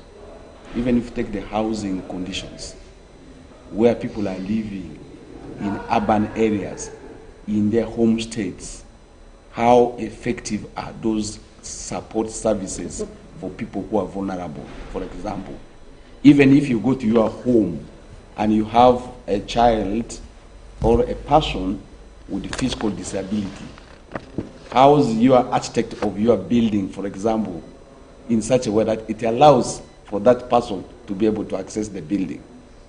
You know, it's as basic as that. So unless we have created awareness in the minds of the people, in our own minds, that these services we're talking about for the vulnerable people is not very far away from there. If you have children at home, and these children, the way they're staying, the way they're sleeping, the way they're interacting among themselves, is it making the environment, is the environment conducive for them to be able to that? So you can now assess, you can now see that the way we're living, the way we're eating, the way we're behaving at our individual level is already a challenge, and we need to address certain things. Of course, we have specialized care. Now I'm moving away from the family to an institution. Say we have a specialized care, somebody who is already sick, mentally sick, and needs treatment, he needs support, he needs physiotherapy, he needs all those things. You can see that our structure is designed in such a way that it is generic. In very, very rare cases, actually, do we see a situation where we prepare ourselves, our institutions, to take care of the vulnerable part of the community. So we handle people generally. So that awareness that we need to look at, so that when we are dealing with these people, we are very, very clear. So that even when we are designing our health systems, for instance, when we are designing our schools, when we are designing that, we will talk about inclusiveness in school setting. You see, but you have children who have special needs in schools. So how are schools prepared for that particular specialized care for them? So there is still a lot for us to do in that aspect. And then we have the safeguarding. Safeguarding will be, what are the clear code of conduct? How do you safeguard? How do you make sure that the laws and the policies are really available? For many cases, people actually do not pay much attention to that. But there is an increasing need for us to create awareness. For instance, even at your workplaces, do we have a mechanism for a free environment for reporting, for example, gender-based violence in UBC? If something happens, are people free to come up and report? Because those are real issues. Yes. I just want us to make this to be real. As personal as possible, because there is also the other challenge of people looking at something and saying, that doesn't concern me. Persons with disabilities, no, I am not one, so that doesn't concern me. Sexual harassment at work, well, I've never been harassed. That doesn't concern me. Yeah. You see, when you come into this building, even you are entering, if somebody had physical disability, how does this person come in here? Do we have ramps? Do we come? It's I see what you just did there. So this is now at the level of safeguarding, code of conduct, creating awareness, going to the mind of the people to be able to define that. Yes. And then, of course, we have the protection that I already talked about. You need to protect people who cannot protect themselves. We have laws. He has just cited a few of them. Yes. The Children's Act. We have Personal Disabilities Act. We have all those ones. But how often do people actually understand and appreciate? Do they even know about these laws? Do they know what to do when such a situation happens? So there is still a lot. The laws are there, The policies are there, the guidelines are there. Maybe we have a responsibility to educate people about this. We have to tell people that when this happens to you, this is the way you are. So lastly, there is the empowerment. Now we assess the empowerment. Because once you are empowered and you know your rights, then you'll be able to demand for it. If you don't know your rights, then you cannot demand for this. So the things to do with the life skills, we have to train people, we have to give people an employment opportunity. Those are all those that will factor in. How do we say that, you know, because somebody is physically disabled, he cannot be able to do this job. Is visually impaired. He cannot be able to do this assignment. Do we have mechanism of enabling people to be able to be empowered to deal with those situations? If, God forbid, somebody loses a sight when you have been working, do we even have the devices in our organization to be able to cope to that? So if you can see now, my assessment is coming from individual level to the institution level to the community level and bringing up to the life or to the of protection and so on and so on. You can see that in the country today here, we have got a lot of gaps that we need to address. Honestly, if you have to reach there. And this is all embedded in the fact that we do not, one, understand. And therefore, because we do not understand, we do not appreciate that social care and services is a need. It's not a privilege, it is actually a public good. Just like you want to give somebody help, you need to provide somebody protection and social care because this person cannot take care of that. We need to understand that. Now, once we understand that, we'll be able to come up with a good response. Do we have the staffing, even in our organization, that we have staff who deal with the mental health of the people?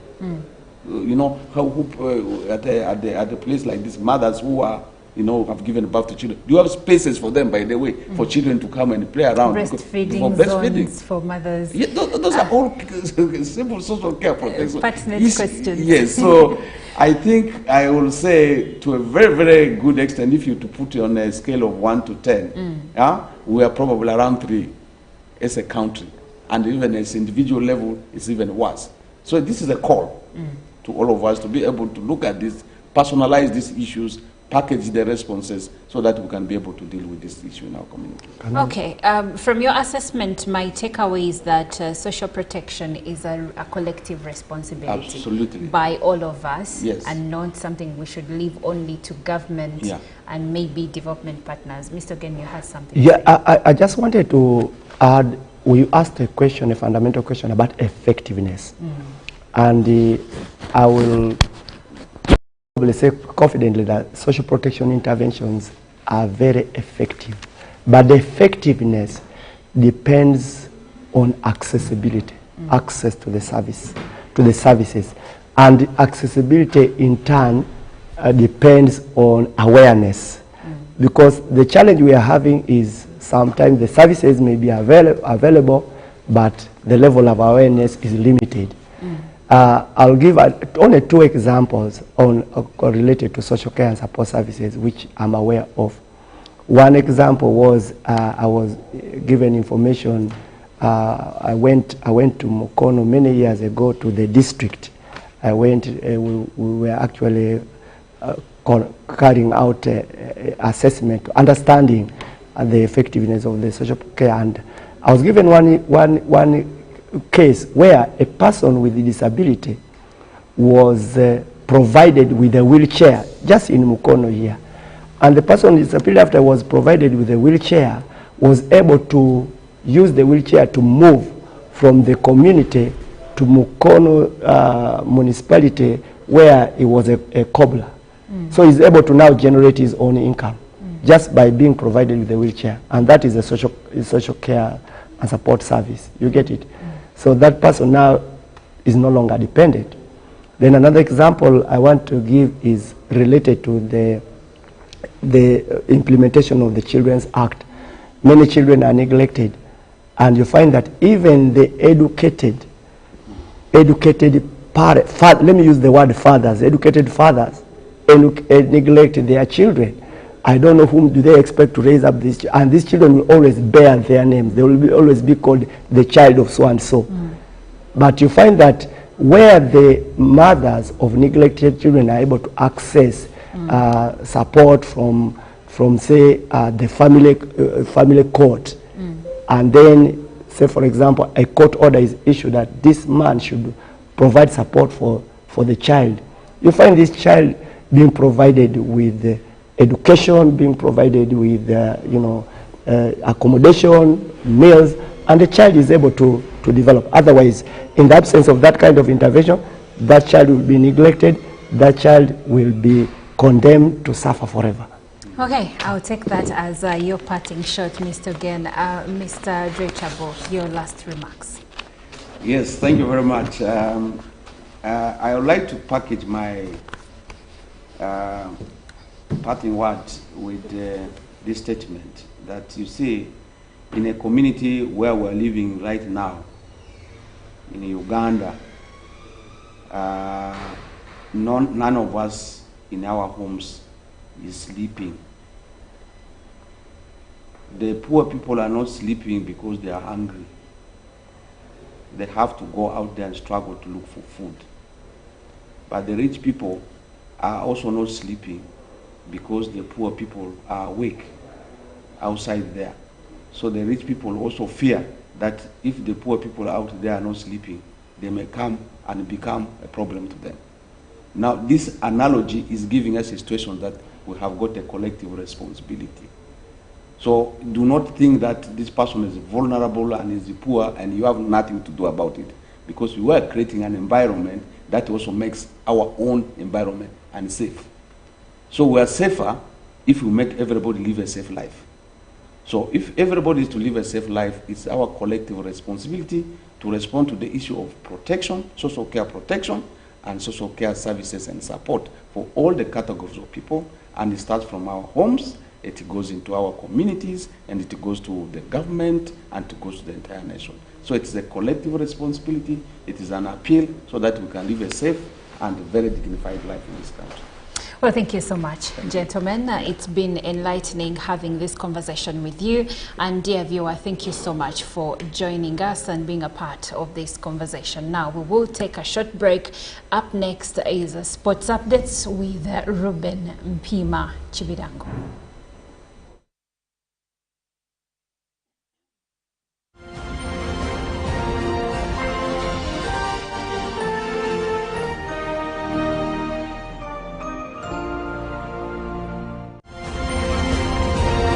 Live from UPC Studios in Kampala, this is Good Morning